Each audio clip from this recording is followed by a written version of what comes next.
Bharat. AB star news देख रहे हैं आप, मैं हूं आपके साथ पूजा चौरसिया। आज दिन भर की तमाम खबरों के बारे में बात करेंगे, जो बड़ी खबरें हैं उस पर बातचीत करेंगे। आज की न्यूज़पेपर की सुर्खियां क्या कहती हैं, इन तमाम चीज़ों पर बातचीत करेंगे। लेकिन सबसे पहले बात करेंगे उस खबर की जिस पर आज पूरी दुनिया की नज़र रहने वाली है। जी हाँ, इतना तो आप समझ गए होंगे कि हम बात कर रहे हैं यूपी की अयोध्या नगरी के बारे में। जी हाँ, आज राम मंदिर निर्माण के लिए जो है शिलान्यास आज प्रधानमंत्री नरेंद्र मोदी करेंगे। तो इसी खबर पर हम सबसे पहले चर्चा कर लेते हैं। तो आपको बता दें कि प्रधानमंत्री नरेंद्र मोदी 9:30 बजे दिल्ली से रवाना हो चुके हैं और अयोध्या में आज राम मंदिर निर्माण की नींव रखी जाएगी।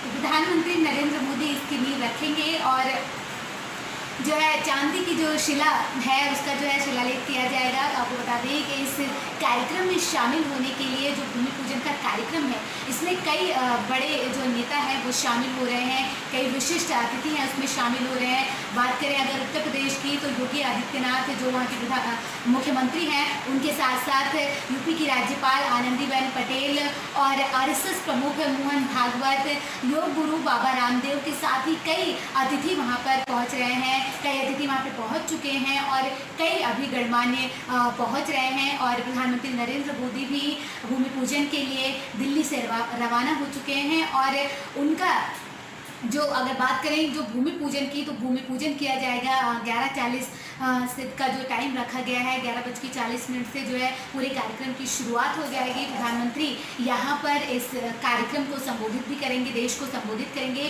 और प्रधानमंत्री नरेंद्र मोदी के देश के नाम संबोधन के बाद RSS प्रमुख मोहन भागवत भी जनता को संबोधित करेंगे, देश के नाम वो भी संबोधन देंगे।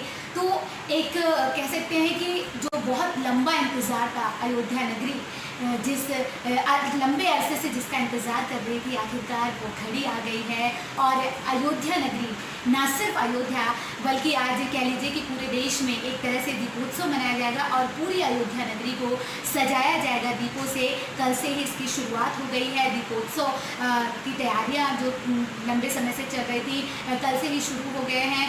दिल्ली में भी आज पूरा जो कार्यक्रम है उसका लाइव प्रसारण किया जाएगा LED के ज़रिए 70 विधानसभाओं में।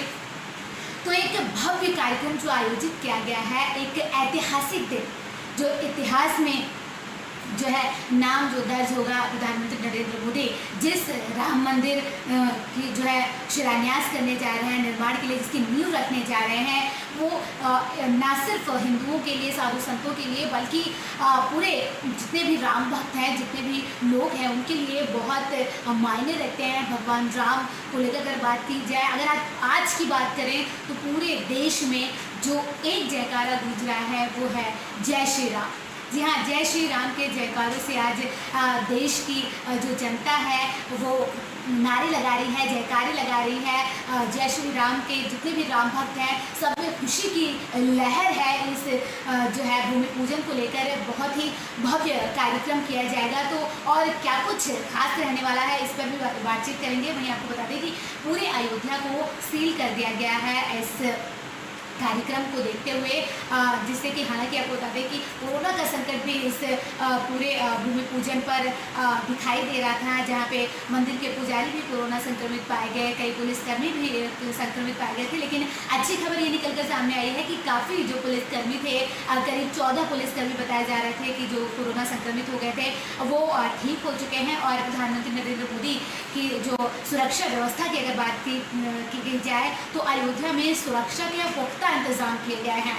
न सिर्फ वहाँ पे अतिथियों के लिए जो है विशेष तरह की तैयारियां की गई हैं। भगवान राम की अगर बात करें तो भगवान राम के जो मंदिर का निर्माण होने वाला है, जो भूमि पूजन आज होने वाला है, उससे लेकर तैयारियां पूरी हो गई हैं। और खुद यूपी के मुख्यमंत्री योगी आदित्यनाथ इस पर अपनी नज़र बनाए हुए हैं। क्या कुछ और खास है इस पर भी बातचीत कर लेते हैं। बात करें अमर उजाला की, तो अमर उजाला ने क्या आज सुर्खियाँ हैं, तो वही आपको बता दें कि आज राम मंदिर के लिए भूमि पूजन अयोध्या को सील कर दिया गया है और गाड़ियों के प्रवेश पर पाबंदी लगा दी गई है। वहाँ पे आसपास के जितने भी एरिया है, अगर बात करें अयोध्या की तो पूरे अयोध्या को सील कर दिया गया है। एक तरीके से कर्फ्यू लगा दिया गया है ताकि किसी भी तरीके के, क्योंकि कोरोना का संकट चल रहा है, तो ऐसा ना हो कि ज़्यादा लोग इकट्ठा हो जाएं। तो इसे देखते हुए वहाँ पर जो है आने जाने वाले लोगों पर जो है पाबंदी लगा दी गई है, गाड़ियों पर पूरी तरीके से। इसके साथ ही अगर हम बात करें राम जन्मभूमि को लेकर, तो सियासत लंबे समय से चली आ रही है। तो आज भूमि पूजन को लेकर भी सियासत कहीं ना कहीं नज़र आ रही है। असदुद्दीन ओवैसी जो MIM के अध्यक्ष हैं और हैदराबाद से सांसद हैं, उन्होंने कटाक्ष किया है। उन्होंने साफ तौर पर ये कहा है कि बाबरी मस्जिद थी और रहेगी। ये उन्होंने बयान दिया है आज के भूमि पूजन को लेकर। और उन्होंने प्रियंका गांधी की बात की जाए तो कांग्रेस की महासचिव की, तो उन पर भी उन्होंने कटाक्ष किया है और कहा कि सब लोग जो है मिले हुए हैं। तो वहीं आपको बताते हैं कि हिंदुस्तान की अगर बात करें तो हिंदुस्तान में इस जो आज का ऐतिहासिक दिन रहने वाला है, इस पर किस तरीके से जो है लिखा है, क्या कुछ हिंदुस्तान कहता है, हिंदुस्तान का जो है उस पर बातचीत कर लेते हैं। तो हिंदुस्तान की अगर बात करें तो राम मंदिर भूमि पूजन के लिए अयोध्या सज गई है और 10 पॉइंट के जरिए हिंदुस्तान ने समझाने की कोशिश की है कि किस तरीके से आज का पूरा कार्यक्रम रहने वाला है, क्या शेड्यूल है, कैसे प्रधानमंत्री नरेंद्र मोदी वहाँ पे पहुँचेंगे और पहले कैसे हनुमानगढ़ी जाएंगे और उसके बाद जो है सड़क के रास्ते होते हुए, और जो रास्ता है पूरी तरीके से उसको जो है सजाया गया है। एक तरह से कह सकते हैं कि गेरुआ रंग दिया गया है, पूरा बहुत ही भव्य जो है तैयारी की गई है।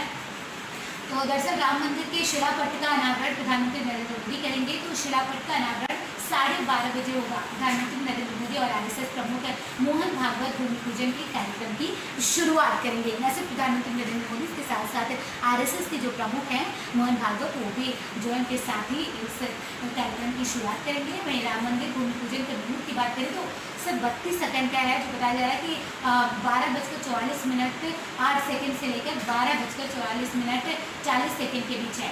पंडितों की माने तो षोडश वर्गानुसार 15 वर्ग में ग्रह स्थितियों का संचरण शुभ और अनुकूलता प्रदान करने वाला है।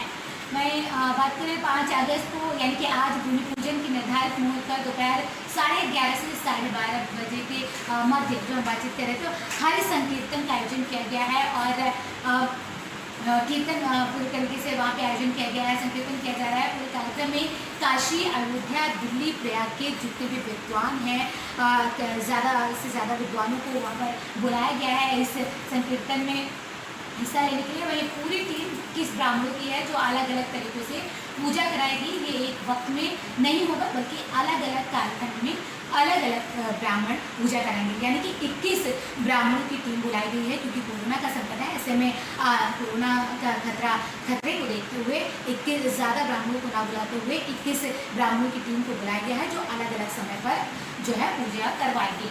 वहीं अयोध्या में राम मंदिर के लिए भूमि पूजन और वहाँ मौजूद करीब 200 मेहमानों को देखने के लिए बड़ी बड़ी स्क्रीन लगाई गई है। इसके अलावा राम मंदिर के अगुआ रहे लाल कृष्ण आडवाणी और मुरली मनोहर जोशी जैसे कद्दावर नेता आज इस कार्यक्रम में वीडियो कॉन्फ्रेंसिंग के जरिए शामिल होंगे। वही बात करें उमा भारती की, तो उमा भारती ने भी ये कहा था, बयान दिया था कि वो कोरोना की वजह से इस कार्यक्रम में हिस्सा नहीं लेने वाली। हालांकि इससे पहले उनका बयान आया था कि अगर उन्हें जो है निमंत्रण मिलता है तो वो इस कार्यक्रम में हिस्सा लेंगी, लेकिन अब उनका बयान आया है कि कोरोना की वजह से वो इस कार्यक्रम में हिस्सा नहीं लेंगे।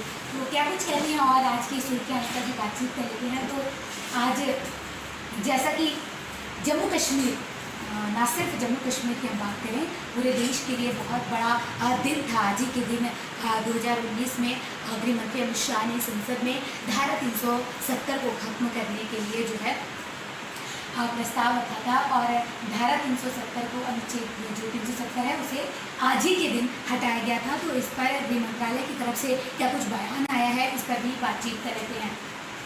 तो बता दें कि जम्मू कश्मीर में विशेष राज्य का दर्जा देने वाले अनुच्छेद 370 का आज ही के दिन उसे हटा लिया गया था। साल 2019 में 5 अगस्त यानी कि आज के दिन गृह मंत्री अमित शाह ने संसद में अनुच्छेद 370 हटाने का संकल्प पेश किया था।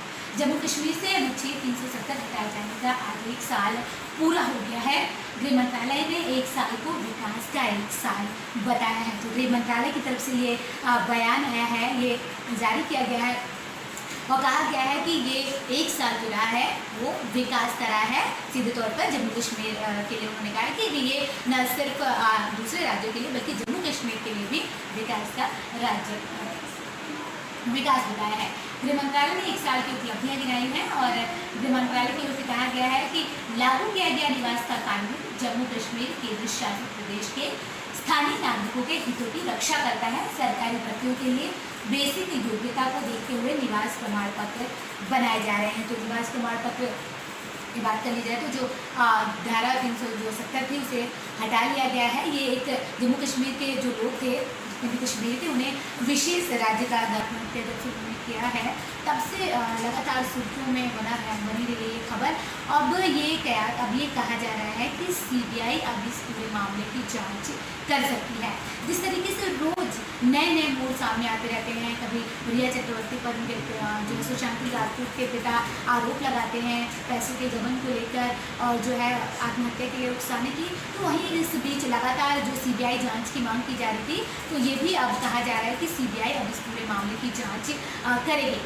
यहाँ आपको ये भी बता दें कि नीतीश सरकार ने केंद्र सरकार को इसके लिए जो है भेज दिया है प्रस्ताव केंद्र सरकार को कि सीबीआई जांच से जो लगातार चाहे वो बीजेपी हो चाहे वो दूसरे जो नेता थे जैसे चिराग पासवान ने अभी एलजेपी की जो अध्यक्ष है उन्होंने मांग की थी सीबीआई जांच की नीतीश सरकार से।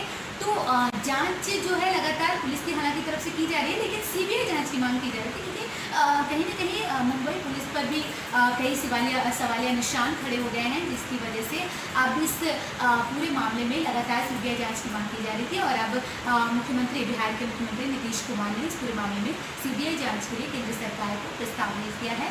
अब केंद्र सरकार इस पर जैसे ही इस प्रस्ताव को पास कर देती है सीबीआई पूरे मामले की जांच कर सकती है।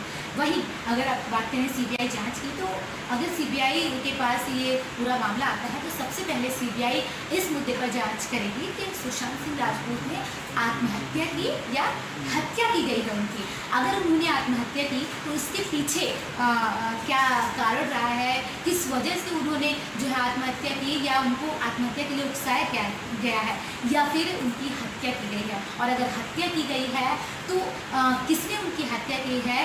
तो इन तमाम जो सवाल हैं, जो एक सवाल तो बहुत सारे हैं इसमें, लेकिन जो मेन जो सवाल की बात करें और लगातार जो रिया चक्रवर्ती की इसमें भूमिका की बात करें तो रिया चक्रवर्ती पर लगातार एक के बाद एक आरोप लग रहे थे और वो लंबे समय से फरार भी चल रही थी, पुलिस के सामने नहीं आ रही थी। हालांकि उन्होंने बयान भी जारी किया, लेकिन अब इस पूरे मामले में नया मोड़ तब आ जाएगा जब सीबीआई के हाथों में ये पूरा मामला चला जाएगा और सीबीआई पूरे मामले में फिर से एफआईआर दर्ज करेगी और जो है सीक्वेंस वाइज जैसे आत्महत्या है, हत्या है, क्या है, तो इस पूरे मामले की इस पर जांच करेगी।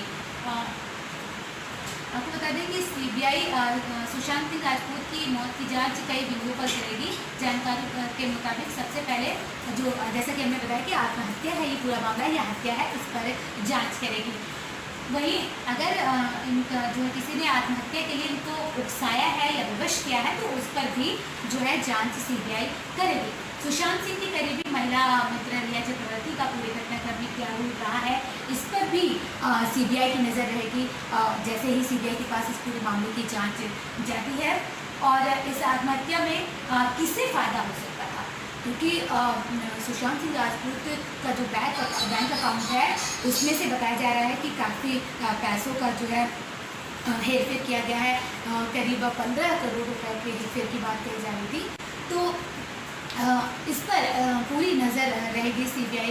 अगर सीबीआई के पास पूरा मामला जाता है तो पूरे मामले की जांच करेगी और किसका इसमें फ़ायदा हो सकता है और सीबीआई इस पर पूरी जांच करेगी। और ऐसे तमाम सवाल हैं जिस पर जैसा कि हमने पहले बताया था कि जो महाराष्ट्र की पुलिस है वो बिहार की पुलिस का जो है साथ नहीं दे रही है। जिस तरीके से एसपी को जो है होम क्वारंटीन कर दिया गया, उन्हें ये कहा गया कि उन्हें क्वारंटीन किया, कोरोना का हवाला दे दिया गया था। तो कहीं ना कहीं महाराष्ट्र पुलिस पर भी पूरे सवालिया निशान खड़े हो रहे हैं। तो अब इस वजह से सीबीआई जांच की जो मांग है वो ज़्यादा तेज़ हो गई है। पहले भी जो है बीजेपी लगातार सीबीआई जांच की मांग कर रही थी, तो अब नीतीश सरकार की तरफ से प्रस्ताव केंद्र सरकार को भेज दिया गया है। लेकिन अब देखने वाली बात ये होगी कि इस प्रस्ताव पर केंद्र सरकार की तरफ से मुहर लग पाती है या नहीं, क्योंकि इसमें कई बड़े जो बताया जा रहा है कि कई बड़े नाम हो सकते हैं, जिसकी वजह से इस पूरे मामले को जो है संदेह के घेरे में लिया जा रहा है। और महाराष्ट्र की जो पुलिस है वो अच्छे से पूरे मामले की जांच नहीं कर रही है। हालांकि महाराष्ट्र के जो मंत्री है लगातार वो यही कहते आ रहे हैं कि इसमें पुलिस जो है पूरे तरीके से जांच कर रही है, छानबीन कर रही है, जिसकी भी भूमिका होगी, जिसका जो रोल होगा, और अगर दोषी पाया जाता है तो उसको पूरी सजा भी दी जाएगी, लेकिन सीबीआई जांच की जरूरत नहीं है। तो सवाल कई हैं लेकिन जवाब अभी फिलहाल नहीं है। तो हमने बात कर ली जो है जम्मू कश्मीर में जो आज 1 साल पूरे हो गए, जिस तरीके से गृह मंत्रालय की तरफ से बयान आया है, राम मंदिर की बात कर ली और एंटरटेनमेंट जगत से जुड़ी खबरों के बारे में हमने बातचीत कर ली। अब बात कर लेते हैं उन खबरों के बारे में जो कारोबार से जुड़ी हुई है, यानी कि बिजनेस से जुड़ी खबरों के बारे में हम बातचीत कर लेते हैं कि क्या कुछ आज खास रहने वाला है कारोबार के हिसाब से। तो एक खबर आई है कि कोरोना संकट के बीच अच्छी खबर कि एक कंपनी ने सैलरी जो लगातार कंपनियों की तरफ से कोरोना का हवाला देकर सैलरी काटी जा रही थी, तो वो अब नहीं काटी जाएगी। अब ये कौन सी कंपनी है, इस पर बातचीत कर लेते हैं। बता दें कि हॉस्पिटैलिटी फर्म ने मंगलवार को कहा है कि कोरोना संकट के बीच उसने अपने कर्मचारियों की सैलरी में कटौती और बिना वेतन छुट्टी पर भेजने का जो फैसला लिया था, अब उसे वापस ले लिया है। इस फर्म ने भारत और साउथ एशिया में अपने नियमित कर्मचारियों को 1 अगस्त से पूरा वेतन देने की घोषणा की है। कंपनी ने कोविड-19 संकट के चलते कर्मचारियों के वेतन में कटौती या बिना वेतन की छुट्टी पर भेजने जैसा कदम उठाया था। तो अब कंपनी की तरफ से कहा जा रहा है कि अब वो वापस ले लिया गया है। 1 अगस्त से लागू किया जाएगा ऐसे कि जितने भी कर्मचारी जो LWP पे भेजे गए थे और जिनकी सैलरी में कटौती की गई थी, अब सैलरी में कटौती नहीं की जाएगी, और जो बिना वेतन की छुट्टी पर गए थे उन्हें भी वापस बुलाने के लिए कंपनी की तरफ से कहा गया है। और कहा गया है कि अब उनके वेतन में कटौती नहीं की जाएगी। कंपनी के प्रवक्ता ने कहा कि 8 लाख रुपए तक की सालाना इनकम वाले कर्मचारियों की वेतन कटौती 1 अगस्त से वापस ली जा रही है। बाकी कर्मचारियों की वेतन कटौती भी अक्टूबर 2020 से चरणबद्ध तरीके से, यानी कि क्रमबद्ध तरीके से जो है वो वापस ले ली जाएगी। कंपनी ने 22 अप्रैल को भारत में अपने कुछ कर्मचारियों को 4 मई से बिना वेतन की छुट्टी पर भेजने की घोषणा की थी। उन्हें 4 महीने के लिए छुट्टी पर भेजा गया था।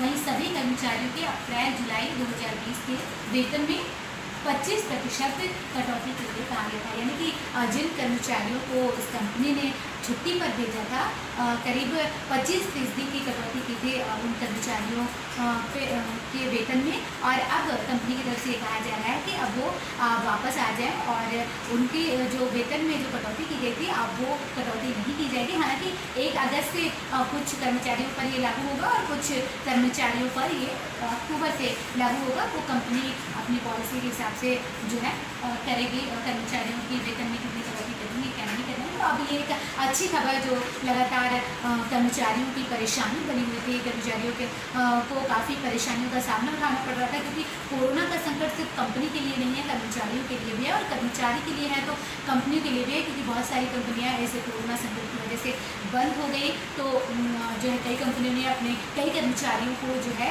कोरोना की वजह से ये कह दिया कि उनका जो है प्रॉफिट नहीं हो रहा है, मुनाफा नहीं हो रहा है, उसकी वजह से उन्होंने जो है कर्मचारियों को निकाल दिया था और कुछ कर्मचारियों के वेतन में कटौती की थी। और अब इन सब के बीच में ये एक अच्छी खबर निकल कर आई है।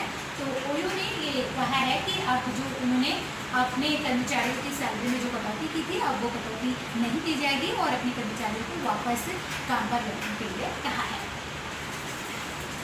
तो अब कर्मचारियों की तरफ से क्या कुछ कहा जा रहा है, इस पर भी बातचीत कर लेते हैं। कर्मचारी ने कहा है कि 25% वेतन कटौती का 12.5% अक्टूबर से मिलना शुरू होगा, जबकि बाकी बचा 12.5% दिसंबर 2020 से। कंपनी के भारत और साउथ एशिया कारोबार के मुख्य कार्यकारी अधिकारी रोहित कपूर ने कर्मचारियों के साथ एक टाउन हॉल बैठक में ये घोषणा की है। तो कर्मचारियों के साथ एक बैठक की कंपनी के जो मुख्य कार्यकारी अधिकारी थे और उसके बाद बैठक करने के बाद उन्होंने ये घोषणा की है। तो अमर उजाला जो है हम बात कर रहे थे नवभारत टाइम्स की कि किस तरीके से बिजनेस की खबरों में सबसे पहले क्या खबर थी, इस पर बातचीत कर रहे थे। अब हम कुछ और खबरों के बारे में बातचीत कर लेते हैं कि क्या कहता है जो है नवभारत टाइम्स। तो इंडियन यूजर्स व्हाट्सएप से ऐसे बुक कर सकते हैं LPG गैस सिलेंडर।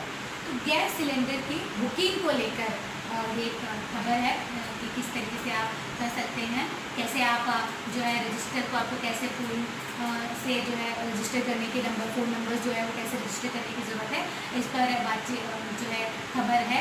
और ये काम केवल एक मैसेज के जरिए किया जा सकता है। इसके लिए सभी गैस कंपनी की तरफ से नंबर जारी किया गया है। आपको केवल रिफिल टाइप कर भेजना होगा। व्हाट्सएप की मदद से स्टेटस का भी पता लगाया जा सकता है। यानी कि जो आप गैस सिलेंडर अभी तक बुक कर रहे थे, कई बार आपको स्टेटस पता करने में दिक्कत हो रही थी कि कई बार जो सिलेंडर है आपने बुक कर लिया बट वो समय पर आपके घर नहीं पहुंच पा रहा था। तो अब आप व्हाट्सएप के ज़रिए भी ये चेक कर सकते हैं कि आपका सिलेंडर कब आपके घर पर आएगा, क्योंकि कई बार ऐसा होता है कि आपने सिलेंडर बुक कर दिया और कई हफ्ते तक जो है आपका जो LPG जो गैस सिलेंडर है वो आपके घर तक नहीं पहुंचता है। तो ये एक अच्छी खबर है जो आप व्हाट्सएप के ज़रिए भी सिर्फ आपको जो है नंबर पे जो है रिफिल लिख के जो है टाइप करके आपको भेजना होगा और आपका नंबर रजिस्टर जो नंबर होगा उस पर आपको स्टेटस पूरी तरीके से मिल जाएगा कि कब आपको आपका सिलेंडर जो है वापस मिलेगा, कब आप तक पहुँचेगा।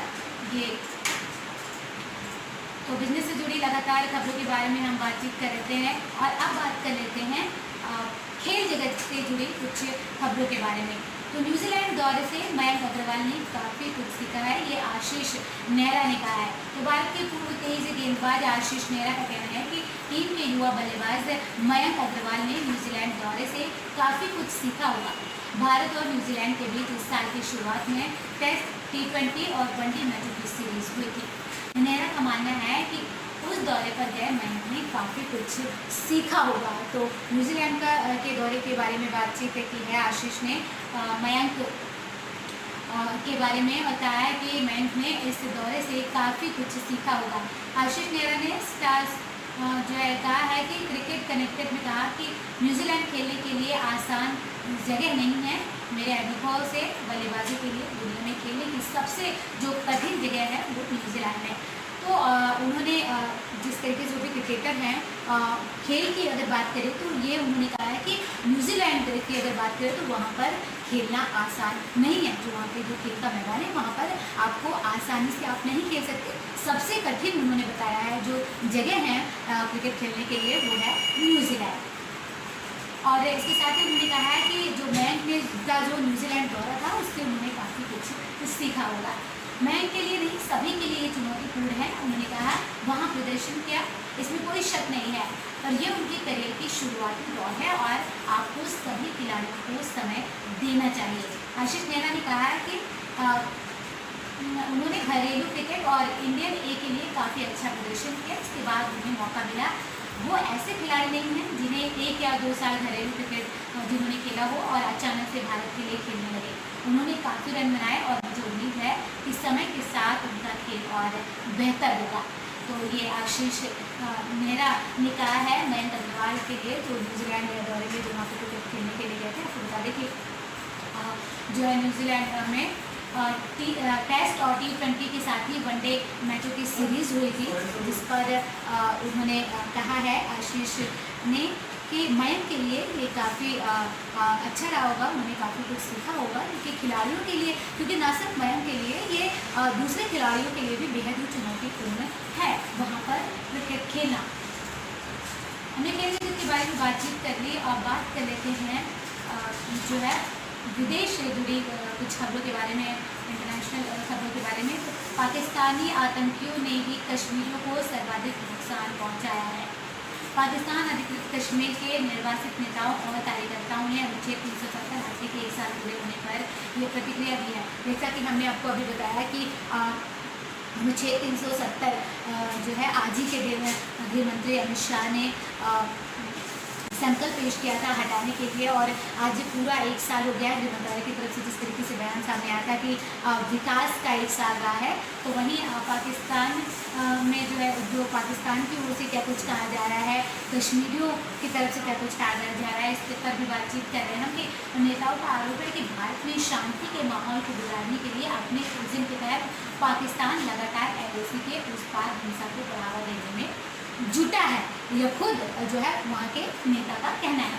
United Kashmir people's national party के अध्यक्ष सरदार शौकत अली कश्मीरी ने मंगलवार यानी कि 4 अगस्त को एक वेबिनार में कहा कि पाकिस्तान के तथाकथित कश्मीरियों के लिए संघर्ष का सबसे ज़्यादा खामियाजा इलाके के बाशिंदों ने ही सहा है।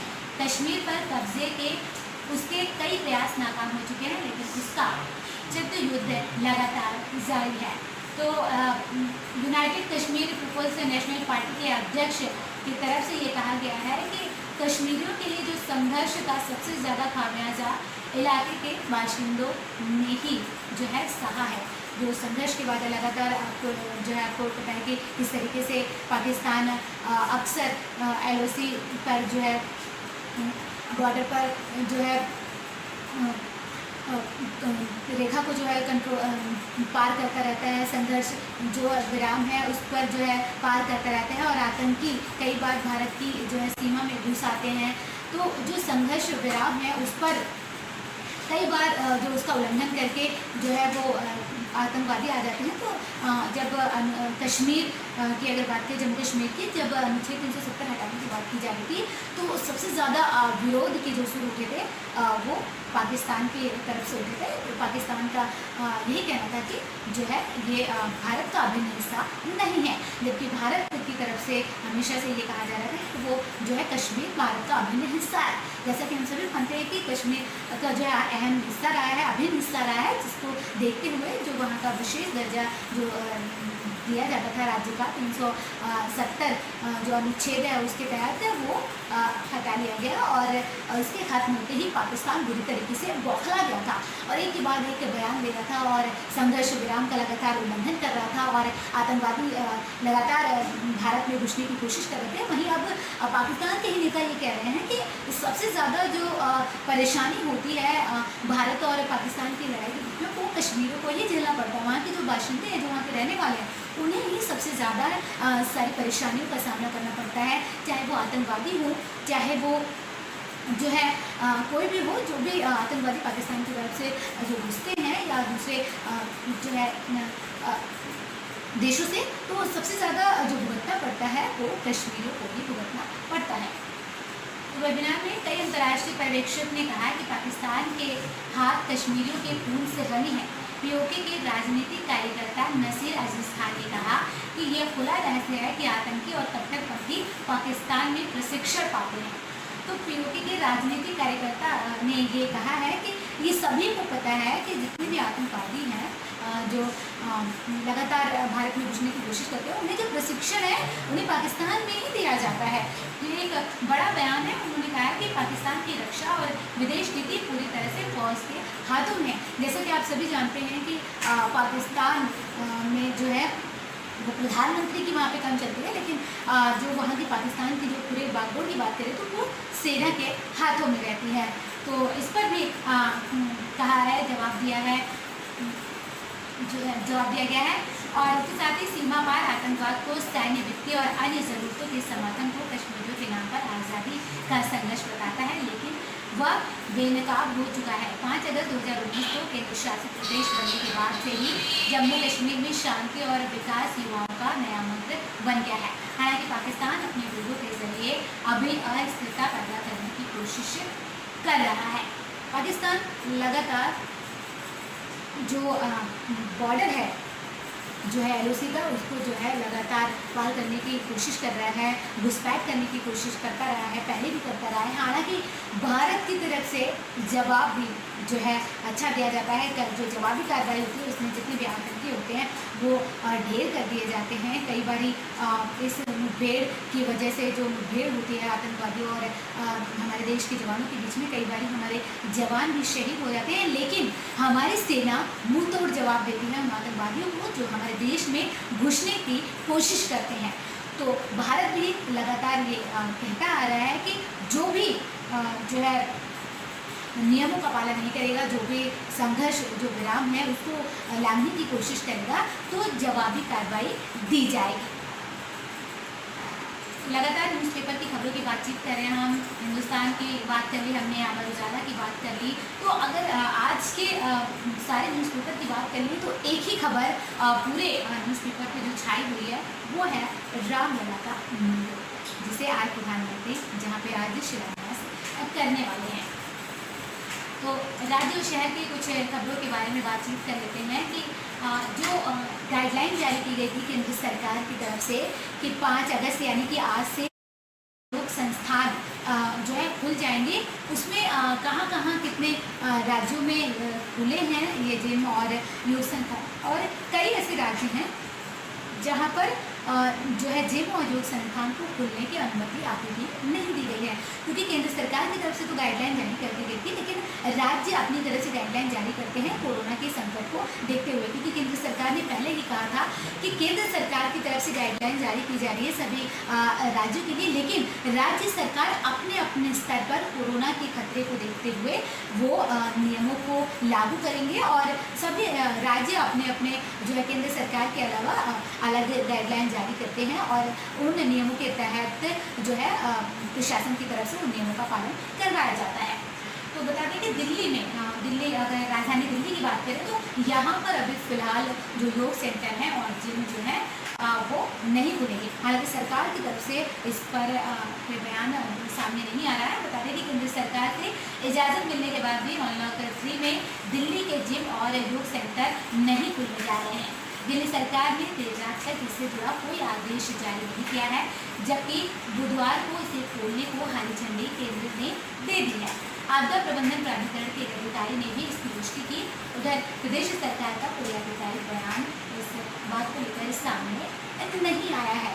दिल्ली में केंद्र सरकार जैसा कि हमने आपको बताया कि राज्य सरकारें अपनी अपनी तरफ से गाइडलाइन जारी करती हैं, लेकिन दिल्ली सरकार की तरफ से वहाँ पे ना ही अभी जिम खुले हैं और ना ही योग सेंटर खुले हैं, लेकिन सरकार की तरफ से अभी तक इस पर कोई आधिकारिक बयान नहीं आया है कि आखिर क्यों आज से योग संस्थान और जिम जितने भी थे वो क्यों नहीं खुले हैं। इस पर अभी सरकार की तरफ से कोई भी आधिकारिक बयान सामने नहीं आया है। इससे पहले केंद्र सरकार ने पिछली 31 जुलाई को अनलॉक 3 की गाइडलाइन जारी की थी। इसके मुताबिक कंटेनमेंट जोन, जितने भी कंटेनमेंट जोन है चाहे वो कोई भी राज्य हो, वहाँ पर लॉकडाउन रहेगा और सिर्फ इसेंशियल जो सर्विसेज हैं वही जो है चालू रहेंगी, वही जारी रहेगी और बाकी जितने भी नियम हैं पहले की तरह वो लागू रहेंगे जितने भी कंटेनमेंट जोन है। तो इसके मुताबिक कंटेनमेंट जोन को छोड़कर बाकी जगहों में जिम और योगा सेंटर खोलने की छूट दी गई थी। केंद्र सरकार ने इससे जुड़ी अधिसूचना भी जारी कर दी है। इस दिशा में काम करते हुए दिल्ली सरकार ने 1 अगस्त से ही नाइट कर्फ्यू में छूट को लेकर आदेश जारी किया था, लेकिन 5 अगस्त से जो जिम खुलने वाले थे और योग सेंटर खुलने वाले थे इस पर नोटिफिकेशन पर चुप्पी साधी हुई है। जो केंद्र सरकार की तरफ से गाइडलाइन जारी की गई थी अनलॉक 3 के लिए कि जो है नाइट कर्फ्यू जो रात 10 बजे से आवागमन जो बंद किए गए थे वो गाइडलाइन के अनुसार अनलॉक 3 में नाइट कर्फ्यू हटा लिया गया। तो दिल्ली में भी नाइट कर्फ्यू हटा लिया गया, लेकिन कई ऐसे राज्य हैं जहाँ पर अभी भी नाइट कर्फ्यू जारी है। लेकिन हम बात कर रहे हैं योग सेंटर और जिम की, जितने भी जिम हैं और योग सेंटर हैं उस पर जो है दिल्ली सरकार की नोटिफिकेशन जो जारी किया गया है उस पर कोई जो है नोटिफिकेशन नहीं आया है कि जिम खुलेंगे या नहीं खुलेंगे, और नहीं खुलेंगे तो क्यों नहीं खुलेंगे, तो इन कोई भी अभी तक इस पर बयान सामने नहीं आया है। आधिकारिक सूत्रों की माने तो दिल्ली आपदा प्रबंधन प्राधिकरण के पास कोई प्रस्ताव नहीं आया है। वहीं उपराज्यपाल भी इस मसले पर राजी नहीं है। ऐसे हालत में दिल्ली के जिम संचालकों में अभी और इंतजार करना होगा, जो मानकर ये चल रहे थे कि अनलॉक 3 में जिम और योग सेंटर खुलने जा रहे थे। जी हाँ, ये योग सेंटर जितने भी थे और जिम के जो लोग हैं, जो संचालक है, उन्हें उम्मीद थी कि 5 अगस्त से दिल्ली में भी जिम खुल जाएंगे और योग सेंटर खुल जाएंगे। लेकिन फिलहाल अभी दिल्ली वालों को इसके लिए इंतज़ार करना पड़ेगा। और स्वास्थ्य के लिए, जो स्वस्थ रहने के लिए जो लोग जिम जाते हैं, योग सेंटर जाते हैं, उन्हें भी अभी थोड़ा इंतज़ार करना पड़ेगा, क्योंकि दिल्ली सरकार की तरफ से अभी इस पर कोई भी नोटिफिकेशन जारी नहीं किया गया। हालांकि नाइट कर्फ्यू को लेकर नोटिफिकेशन जारी किया गया था। तो राज्य की कुछ और खबरों के बारे में बात कर लेते हैं। हमने दिल्ली की बात कर ली, तो क्या कुछ और चल रहा है देश में, इस पर भी बातचीत कर लेते हैं। कि जैसे कि हमने अभी अमर उजाला की बात कर ली, हम एमबीटी की बात कर लें, तो क्या कुछ देश में, राज्य में चल रहा है, इस पर भी बातचीत कर लेते हैं कि मुंबई में क्या कुछ चल रहा है। तो जी हाँ, मुंबई की अगर बात करें तो इस समय मुंबई में कोरोना के साथ साथ जो सबसे बड़ी आफत है वो है बारिश वहाँ पर इतनी ज़्यादा हो रही है कि जो जितने भी निचले इलाके हैं वो जलमग्न हो गए हैं। सड़कों पर जो आवागमन है वो पूरी तरीके से जो है बाधित नज़र आ रही है। जितने भी निचले इलाके हैं वहाँ पे पानी भर गया है और बारिश रुकने का नाम नहीं ले रही है, जिसकी वजह से मुंबई के लोगों का जीना जो है मुहाल हो गया है। तो मुंबई शहर में एक बार फिर से आफत की बारिश शुरू हो चुकी है, जो कई दिनों से लगातार जारी है। इसकी वजह से निचले इलाकों में जल जमाव की स्थिति पैदा हो चुकी है। सैन इलाके में पानी जो है, सड़क पूरी तरीके से पानी में डूब चुकी है। इसके अलावा चेंबूर, कुर्ला, किंग सर्कल, अंधेरी ईस्ट, सांताक्रूज जैसे तमाम इलाके जलमग्न हो चुके हैं। मौसम विभाग ने बुधवार के लिए भी भारी बारिश की चेतावनी जारी की है। साथ ही तमाम लोगों से गुजारिश की है कि अपने घरों में ही रहें, बहुत ज़रूरी हो तभी निकलें। क्योंकि कोरोना को देखते हुए भी ये बार बार शासन की तरफ से कहा जा रहा है कि आप कम से कम घरों से बाहर निकलें, अगर ज़रूरत ना हो तो घर से बाहर ना निकलें। और ऐसे में बारिश की आफत, तो जितने भी मुंबई के लोग हैं जहाँ पर बारिश आफत बनी हुई है, जिन इलाकों में ऐसे लोगों को ये कहा गया है और मौसम विभाग ने भी अभी चेतावनी जारी की है कि अभी भी बारिश लगातार जारी रह सकती है। तो ऐसे में घरों से ना निकलने की सलाह दी है, क्योंकि अगर आप घरों से बाहर निकलेंगे, बारिश का पानी जो है, क्योंकि जगह जगह पर गड्ढे भी होते हैं और पानी भरा होगा तो आप अगर नहीं देख पाएंगे। इसलिए क्या होता है कि कई लोग की जान चली जाती है। तो इसकी वजह से मौसम विभाग की तरफ से भी जो है चेतावनी जारी की गई है। तो हमने दिल्ली एनसीआर की बात कर ली, मुंबई की बात कर ली, और देश में क्या कुछ चल रहा है इस पर हमने आपको अपडेट दे दी है। और मुंबई के बारे में हमने जैसा कि बताया कि यहाँ पर बारिश, कोरोना के साथ साथ बारिश भी आफत बनी हुई है। देश और दुनिया में क्या कुछ चल कर रहा है और क्या चलेगा, इस पर हमारी नज़र लगातार बनी रहेगी और हम अयोध्या मंदिर के पल पल की अपडेट हम आप तक पहुँचाते रहेंगे। बाकी खबरों के लिए बने रहिए हमारे साथ, देखते रहिए विस्टार न्यूज़। नमस्कार।